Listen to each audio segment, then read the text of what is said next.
Nein, nein, es ist ganz eindeutig. Sie will nichts mehr von mir wissen. Wenn Sie bei ihr so eine Reaktion auslösen, dann kann doch nicht alles verloren sein. Wenn dich der Job überfordert, solltest du dir einen anderen suchen.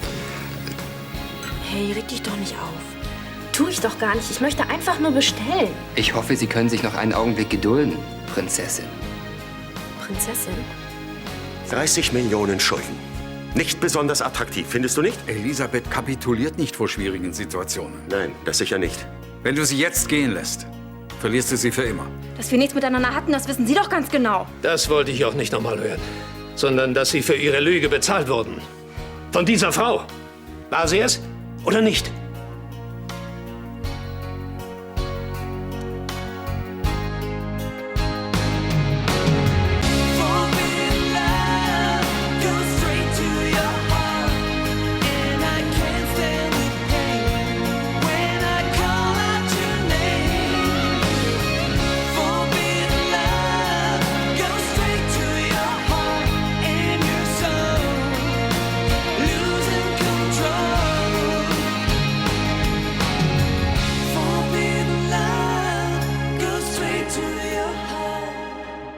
Sie infame kleine Lügnerin. Was fällt Ihnen ein, so etwas zu verbreiten? Noch ein Wort und ich verklage Sie.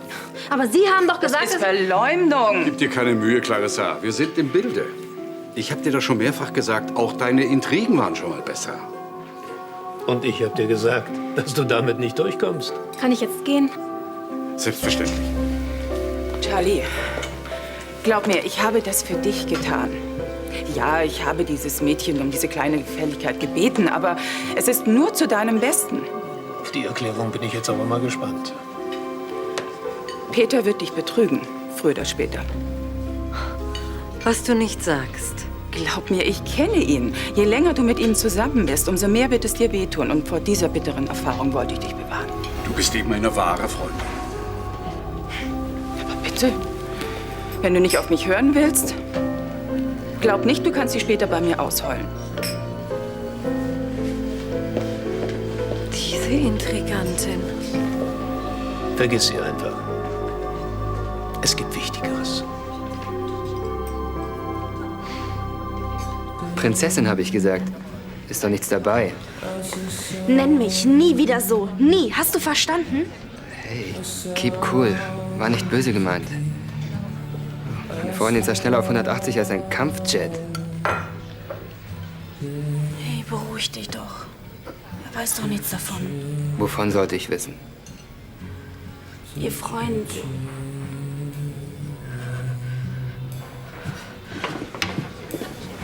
Entschuldigung.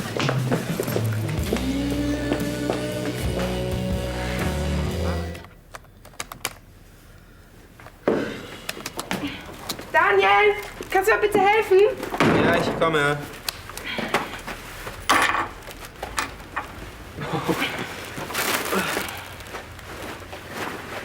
So. Und? Kommst du voran mit deiner Hausarbeit? Ja, geht so. Ich habe darüber nachgedacht, wie wir Arno helfen könnten. Nicht nur du. Glaubst du wirklich, er merkt nicht, dass wir heimlich einkaufen gehen? Ach Quatsch, natürlich merkt er, dass der Kühlschrank immer voll ist. Und es ist ihm bestimmt auch total unangenehm, aber was soll er sagen? Tja, was? Ich habe mir aber noch was überlegt. Naja, statt uns eine Wohnung zu suchen, sollten wir lieber hierbleiben und Miete zahlen. So kriegt Arno wieder was in die Kasse. Ja, die Idee ist nicht schlecht, aber darauf lässt sich Arno niemals ein. Das Arno, komm, beeil dich. Mein Gott. Ich kann nur hoffen, dass dieser Schock ein heilsamer war für Millie. Na, so wie sie sich anhört, lässt sie in Zukunft sicher die Finger von Drogen. Hi, Hi. ihr wart bei Millie? Nick hat sie besucht. Soweit geht's ihr gut. Sie ist noch ein bisschen durch den Wind. Ja, wäre ich auch, wenn ich fast gestorben wäre. Daniel. Hallo. Hi. Hi, Nick. Ein Kassenzettel vom Metzger. War der einkaufen? Ja, ich will heute was Schönes kochen. Das Geld bekommst du später. Nein, lass dir Zeit. Keine Widerrede. Als Studentin braucht man jede Mark. Ja, trotzdem reicht es noch für eine Einladung. Hm? Nick, hast du auch Lust? Ja, du kannst gerne bleiben. Ja, das mache ich doch glatt. Was gibt's denn? Dein Lieblingsgericht, wenn es dir recht ist. Ist mir recht.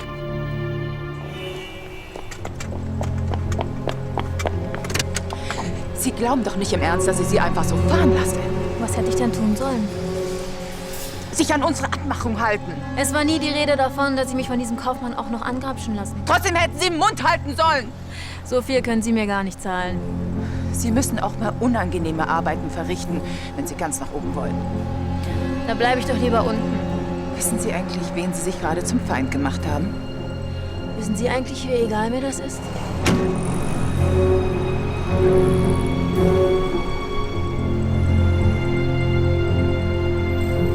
Auf Clarissas Niederlage.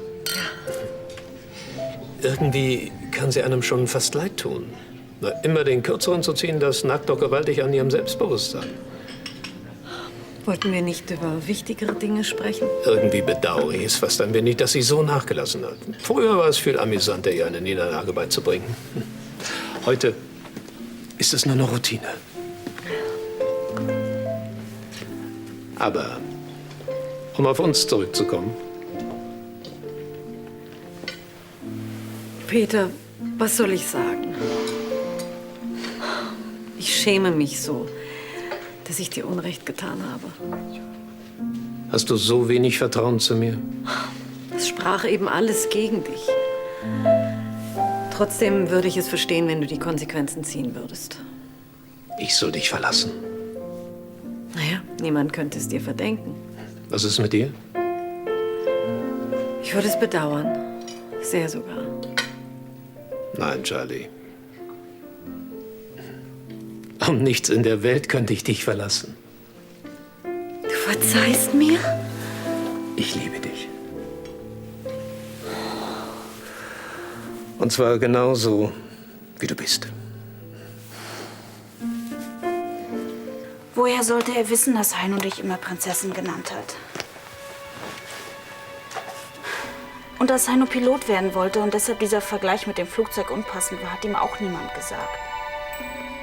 Es ist ja nicht nur, was er gesagt hat. Der ganze Typ hat mich irgendwie so an Heino erinnert. Ich vermisse ihn so. Ich weiß. Was soll ich denn machen? Wenn ich das nur wüsste. Ich habe gehofft, dass es mit der Zeit nicht mehr so wehtut, wenn ich an Heino denke. Deshalb war es ja auch richtig, dass du mitgegangen bist ins No Limits, um auf andere Gedanken zu kommen. Dann laufe ich prompt diesem Typ da über den Weg. Solange der dort arbeitet, betrete ich den Laden nicht mehr. Und 5 Mark zurück. Danke. Tschüss.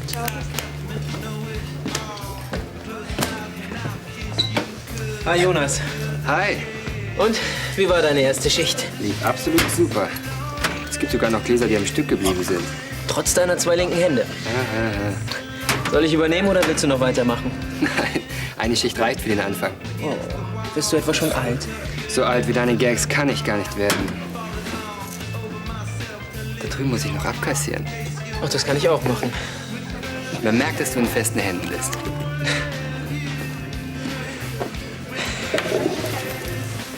Hi. Ein Wasser mit viel Eis, bitte. Was ist denn mit dir passiert? Ich war mit Kathi und Isabel Klamotten kaufen. Mein Beileid. Kannst du mir erklären, warum Frauen nicht in der Lage sind, ohne 4 Worte irgendwas anzuprobieren? Keine Ahnung. Aber wenn du es rausfindest, dann sag mir Bescheid, damit ich bei Gabriela entsprechend reagieren kann, ja?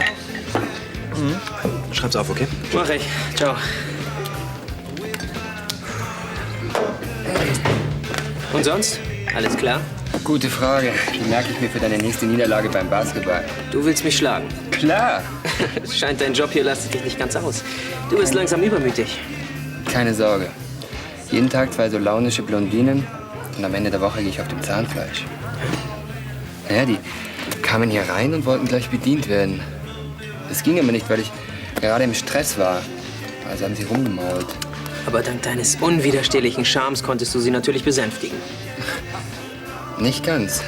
Kaum hatte ich die beiden begrüßt, ist die eine rausgerannt. Und die andere hinterher. Dumm gelaufen.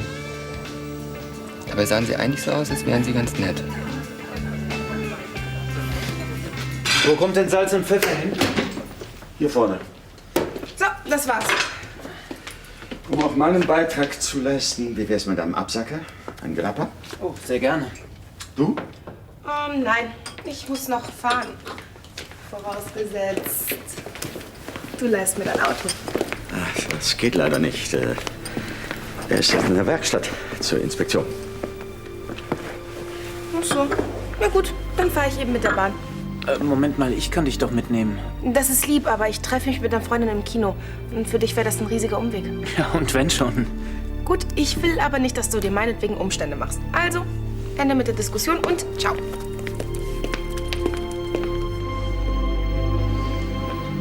Was ist los? Das fragst du noch. Nicht mal meine Mahlzeiten kann ich selber bezahlen. Das wird schon. Lange stehe ich das nicht mehr durch.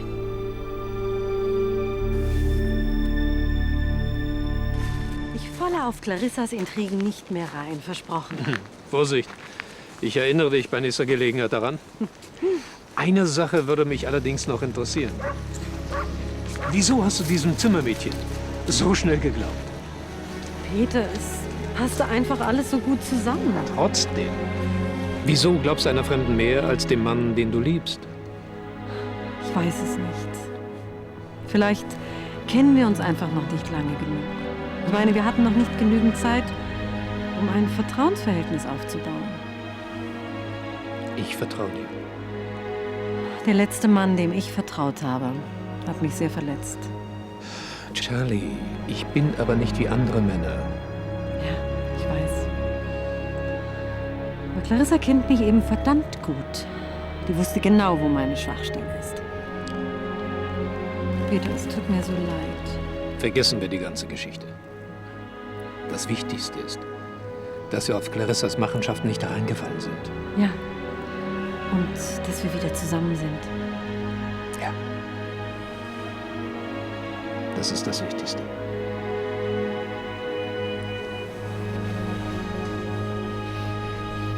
Schmeckt's dir nicht? Doch, es ist nur, ich krieg keinen Bissen runter. Heino. Ach, hier seid ihr. Was habt ihr morgen vor? Nichts? Warum? Ich auch nichts. Was sagt euch der Name Bruno Beretti? Das ist ein Modedesigner aus Mailand. Und ist der Kosmetiker. Was hat das mit uns zu tun? Bruno Beretti stellt seine neue Frühjahrskollektion vor. Aus diesem Anlass findet morgen eine Promotion-Party statt. Ja, wenn ihr mögt. Ihr könnt auch eure Freunde mitnehmen. Ich habe 6 Karten.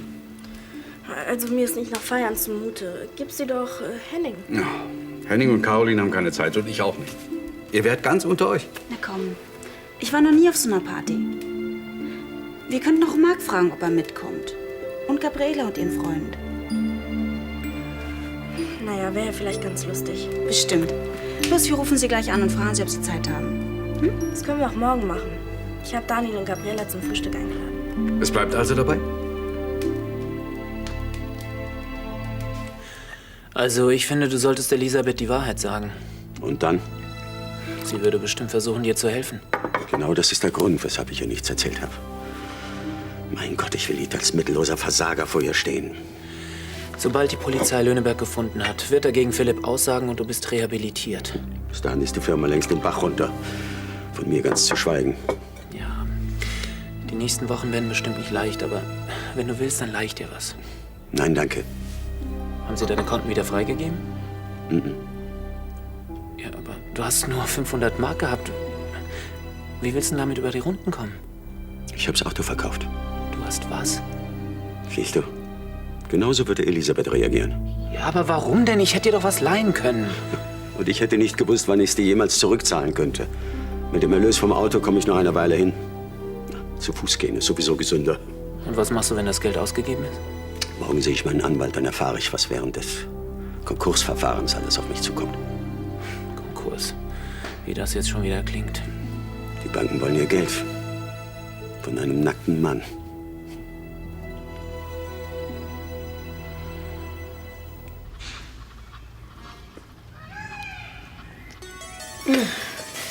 So, so ein Frühstück auf Friedenau ist doch immer ein ganz besonderes Ereignis. Ja, man fühlt sich wie verzaubert.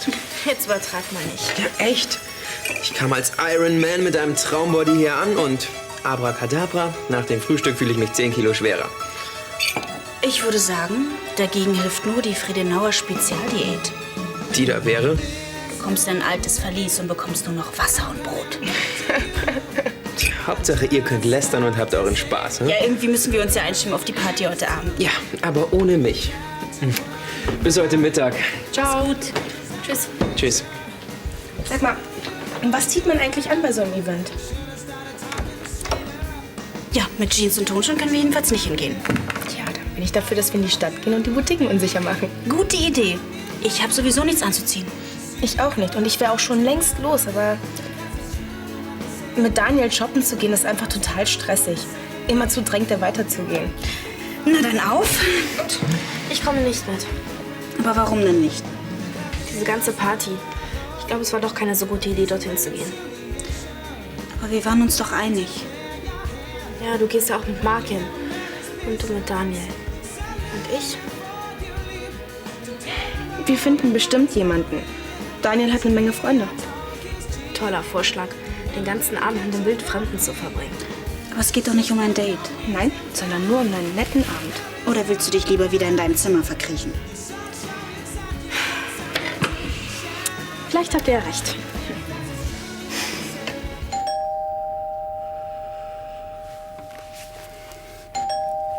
Ja, doch.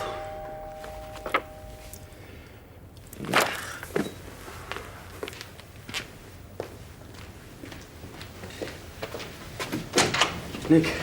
Guten Morgen. So wie du aussiehst, brauche ich dich wohl nicht zu fragen, wie der Termin bei deinem Anwalt war. Das Konkursverfahren wird in Kürze eröffnet. Und was heißt das? Um wenigstens einen Teil der Schulden zu begleichen, wird mein Haus gepfändet. Was ist mit deiner Hypothek? Wenn die getilgt ist, bleiben noch 500.000 und die werden sich die Banken nicht entgehen lassen. Gibt es einen Ausweg? Nicht direkt. Bis das Verfahren greift, dauert es noch ein paar Monate. Bis dahin bin ich vielleicht freigesprochen. Und dann kannst du dich daran machen, deine Schulden zu zahlen. Ja, aber wie gesagt, dazu brauche ich Glück. Und das war mir in der Vergangenheit nicht gerade hold. Das ist genau das, was ich jetzt brauche.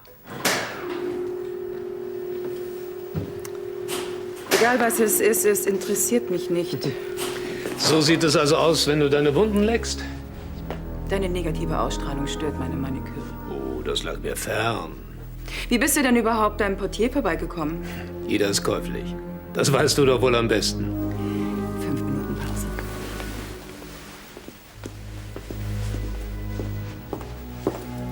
Fass dich kurz. Ich wollte dich nur warnen. Lass in Zukunft deine Finger von Charlie. Sonst? Ich habe dich gewarnt. Charlie ist bestimmt sehr angetan, einen so starken, mutigen Krieger an ihrer Seite zu haben. Im Gegensatz zu dir hat sie wenigstens jemand, der ihr hilft, ohne dafür Geld bekommen zu haben.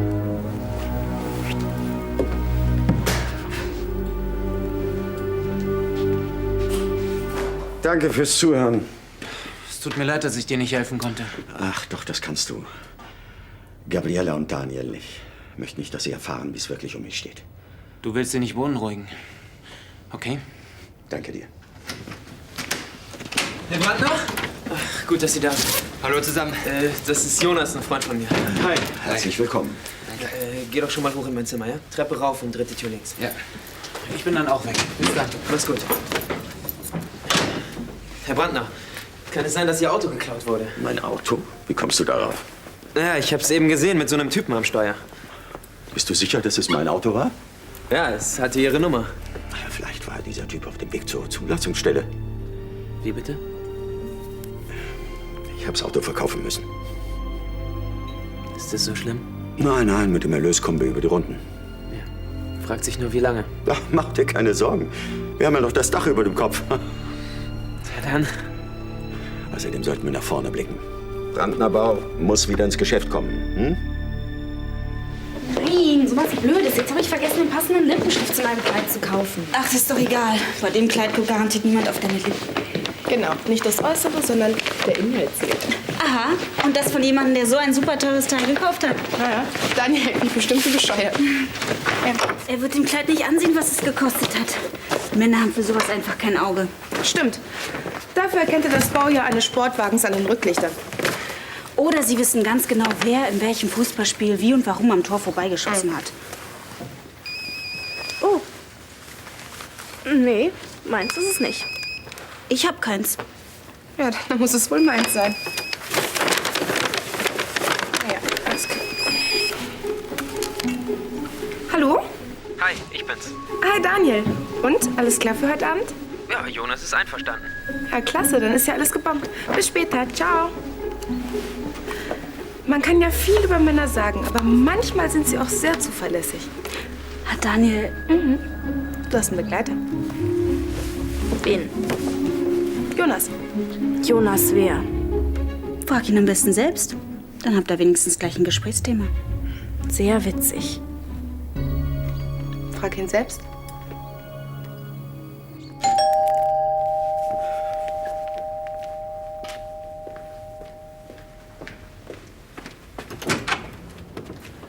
Guten Tag. Sind Sie Herr Arno Brandner? Ja, bin ich. Was kann ich für Sie tun? Fischer. Ich bin mit der Durchführung des Insolvenzverfahrens betraut. Ja, bitte. Sehen Sie sich um. Fühlen Sie sich wie zu Hause. Irgendwie ist es ja schon fast Ihres. Falls es Sie tröstet, Sie sind nicht der Einzige, den solch ein Verfahren trifft. Leider. Aber so sind sie nun mal die Zeiten. Ja, die Unschuldigen hängt man und die Schuldigen... Bitte, Sie tun nur Ihre Arbeit. Ihr Anwalt hat Sie sicher in Kenntnis gesetzt, dass Ihr Verfahren kurz vor der Eröffnung steht. Ja, das weiß ich. Gut. Das erleichtert die Angelegenheit. Hat Ihr Anwalt mit Ihnen auch darüber gesprochen, dass dieses Haus zu der Vermögensmasse gehört, die zur Tilgung der Schulden herangezogen wird? Auch das weiß ich. Aber bis ich hier raus muss, habe ich doch wohl noch etwas Zeit. Ein paar Monate. Leider nicht. Es gibt bereits einen Käufer für dieses Objekt. Sie haben 2 Tage Zeit, um auszuziehen. Ladies and Gentlemen, wir präsentieren Ihnen die wohl schönsten Frauen der Welt. Wow, ihr seht umwerfend aus. Eine schöner als die andere. Tja, du brauchst uns nicht mit Komplimenten zu überhäufen. Wir nehmen dich auch so mit. Schließlich brauchen wir einen Fahrer für die Limousine. Bei so schönen Fahrgästen wird es mir allerdings schwerfallen, mich auf die Straße zu konzentrieren. Wo bleiben denn Daniel und Jonas? Du, die müssten eigentlich gleich kommen. Kurz bevor ihr runterkamt, sind sie in den Hof gefahren. Bestimmt muss er noch seine Krawatte binden. Ja, das würde zu ihm passen. Schenk ihm noch zum Geburtstag so eine zum Anstecken. Die hat er schon zu Weihnachten bekommen. Hilfst du mir mal bitte? Ja. Ah, hallo. Hi. Seid ihr soweit? Wir warten nur noch auf euch. Ja, meine Krawatte hat geklemmt. Das ist Jonas. Du? Was machst du denn hier?